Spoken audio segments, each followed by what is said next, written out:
Hello friends, welcome to my channel. कैसे हैं आप सब लोग? आशा करती हूँ बहुत अच्छे होंगे। तो अभी दिखाती हूँ आपको कि काचरिया क्या है। आप पूछ रहे थे कि काचर क्या होता है। तो काचरिया भी बोलते हैं, काचर भी बोलते हैं।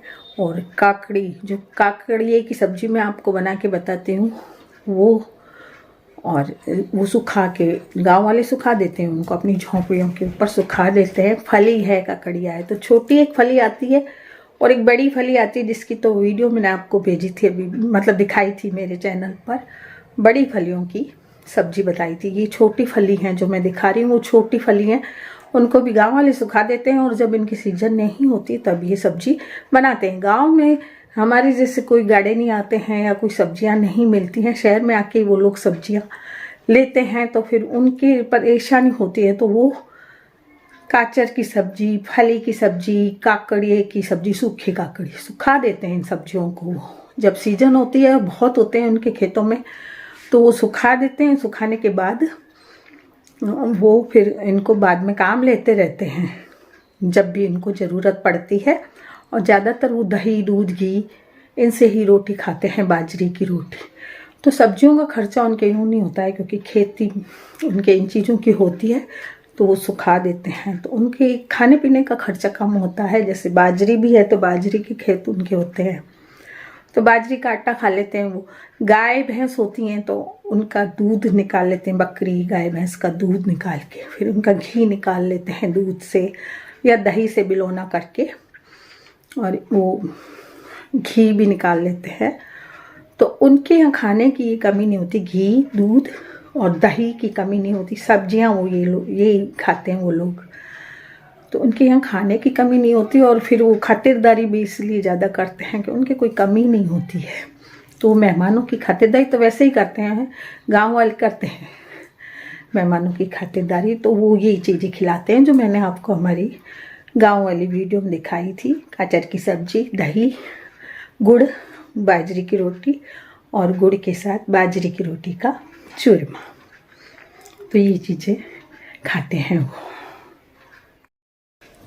तो ये काचर दिए थे मास्टर जी ने हमको। इनको काचर बोलते हैं। छोटे छोटे होते हैं ये, बिल्कुल छोटे छोटे होते हैं और अंदर से मतलब हरे हरे होते हैं, बीज होते हैं इनके अंदर। और इनको छील कर सब्जी बनाई जाती है और इनको चख लेना पड़ता है, क्योंकि खारे भी निकल जाते हैं। तो इनकी चटनी भी बहुत अच्छी बनती है।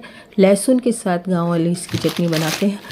अगर हम लहसुन नहीं खाते हैं तो हम लाल मिर्ची, लहसुन के साथ इसकी मतलब चटनी बना सकते हैं। ये है छोटी जो फलियां होती हैं, मैंने आपसे कहा कि छोटी जो फली होती हैं उनको सुखा दी जाती हैं। गांव वाले झोंपड़ियों के ऊपर सुखा देते हैं और फिर इनको जब बनानी होती है तो उबाल के बना लेते हैं। इसी तरह काकड़िए की सब्ज़ी जो मैं आपको दिखाती हूँ, उसके ये छिलके हैं, मतलब उनको लंबे लंबे कट करके सुखा दिए जाते हैं और इनको भी उबाल के सब्ज़ी बनती है। तो कि मतलब काकड़ी और फली की सब्ज़ी साथ में उबाल के बनाई जाती है और ये बहुत अच्छी बनती है।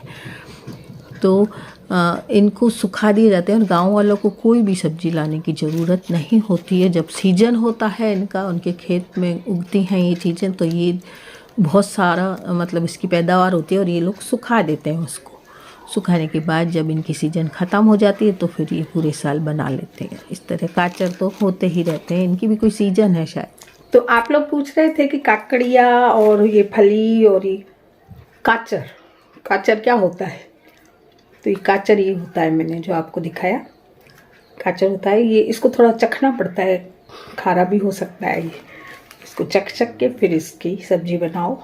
तो मैं काचर की जब चटनी या सब्जी बनाऊंगी तो आपको उसकी रेसिपी शेयर करूंगी आपसे, तो जिस दिन बनाऊंगी। अभी तो मैं नहीं बना रही, अभी तो मैंने आपको जानकारी दी है कि गांव के लोग कैसे इन चीज़ों को सुखाते हैं और फिर कैसे खाते हैं।